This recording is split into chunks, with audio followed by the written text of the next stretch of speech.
The Marvels released 1 year ago today. Not only did it become the lowest grossing MCU film ever worldwide, but it became arguably the most hated film in the franchise by the fans. The MCU has taken a much needed breather since this film, with only Deadpool and Wolverine releasing in 2024, which has hopefully revitalized the series. Regardless of everything, I think that a lot of the hate for the Marvels was less indicative of the quality of the film itself and more the culmination of disappointment after disappointment as fans become increasingly disillusioned with the state of the MCU post-Endgame. Regardless of how you or I feel about Black Widow, Eternals, Thor Love and Thunder, and Ant-Man and the Wasp Quantumania, there is no denying that they were a step down in quality and that many, if not most fans, disliked them. The issue is more that there was a lack of a plan for phases 4 and 5, which left the films feeling directionless. It didn't help that TV shows on Disney Plus were being introduced into the continuity, some of which were genuinely important to watch if you wanted to fully appreciate the new films. However, the quality of these shows was generally pretty low.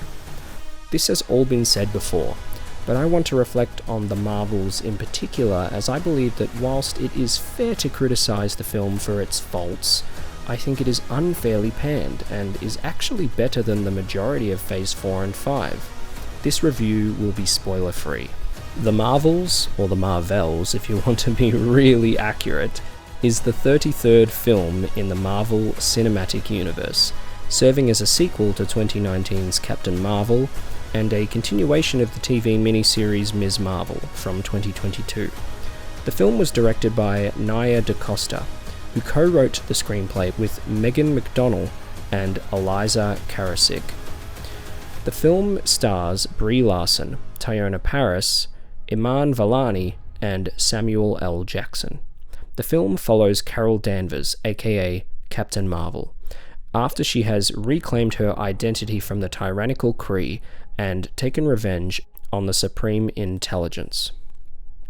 However, unintended consequences see Carol shouldering the burden of a destabilized universe when her duties send her to an anomalous wormhole linked to a Kree revolutionary.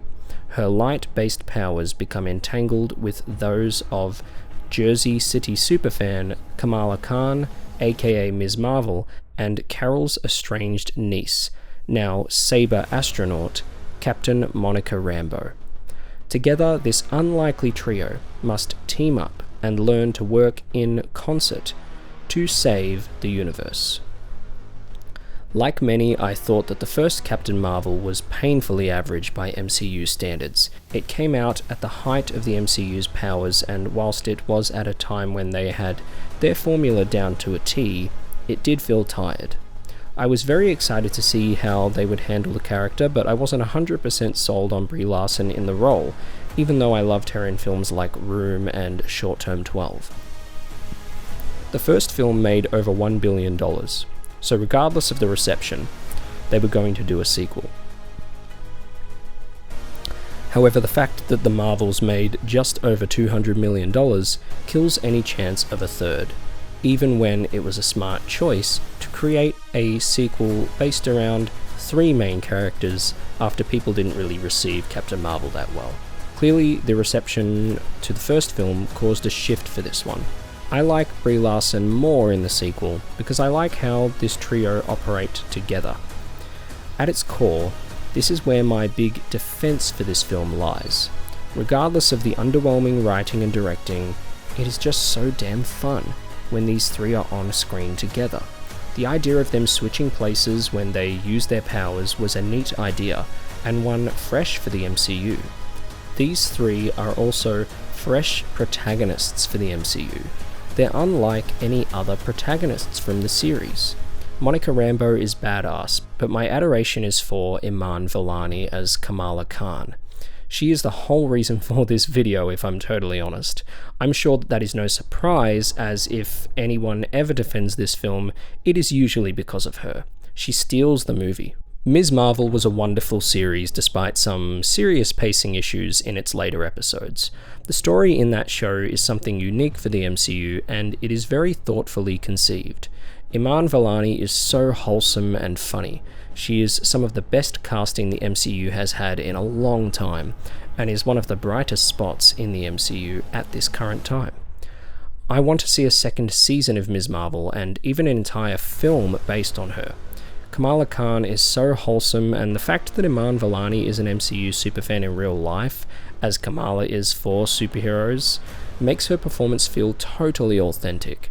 The chemistry between the three leads is endearing here, and they're all full of charisma. The fight sequences are genuinely fun and well choreographed, despite some questionable CGI at points and uninspired cinematography. Uninspired cinematography is par for the course with the MCU, but still, the cinematography has gotten worse with recent films. The movie is cute and silly by design. If you aren't looking for that, then fair enough. The MCU has a general level of stakes and self-seriousness that this doesn't have. This fully leans into the sit back and have fun vibes. This is why I think it is underrated, because it gets away with its intention. Not only that, but it actually explores its characters in ways that develop them. Carol Danvers must learn to become a leader for this trio, despite initially rejecting being thrust into this situation. This is essential for her character going forward as part of the Avengers.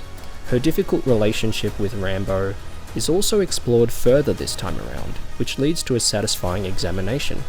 You have to give credit for the fact that they took time to flesh out these characters together, even if their relationships together are the only things in the film that are fleshed out. The villain is completely throwaway, which is a shame because she could have been something new for the MCU. The performance is good and she seems interesting on the surface. Is this film what fans necessarily wanted from the series? No.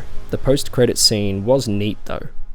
I think the level of seriousness surrounding this film is kind of absurd. This is a family film, and it is a damn fun one. It is not exempt from criticism, but it isn't the worst the MCU has to offer. And I think, as we go into the future and hopefully get some really good entries into the MCU, people will look back on this one with a little less anger. It's just a movie at the end of the day. On a pure entertainment front, I'd say it ranks above many of their more bland entries. People need to relax on this one and just view it for what it is, independent of the many recent MCU disappointments. If you are an MCU fan and have been avoiding this one due to the hate, go and watch it and you will be surprised. Watch this with friends for a cozy night in. If not for anything else, watch it for Iman Vellani as Kamala Khan, aka Ms. Marvel, because she is delightful.